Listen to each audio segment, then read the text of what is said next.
Viewers, এবার আমরা আসছি ঐতিহ্যবাহী সেই পাবনা জেলার সাঁথিয়া থানার বনগ্রামের অদূরে কুমিরগাড়ি গ্রাম। এখানে অনেক বড় পুকুর। এই পুকুরে যে সমস্ত ক্যাটফিশ আছে, একটু পরেই আমরা সেই ক্যাটফিশগুলো উপস্থাপন করব। দেখুন কত বড় একটা প্রজেক্ট এখানে। এই প্রজেক্টের মালিক মোহাম্মদ আব্দুল হাকিম।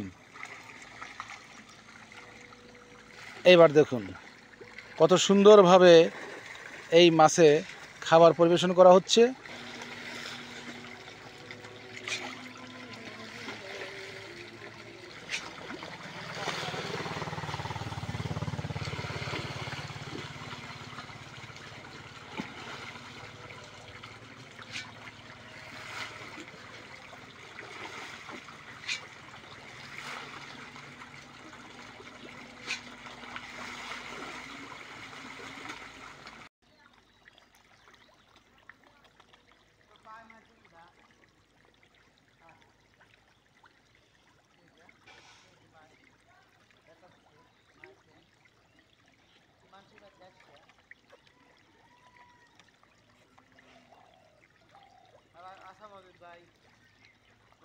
হ্যাঁ।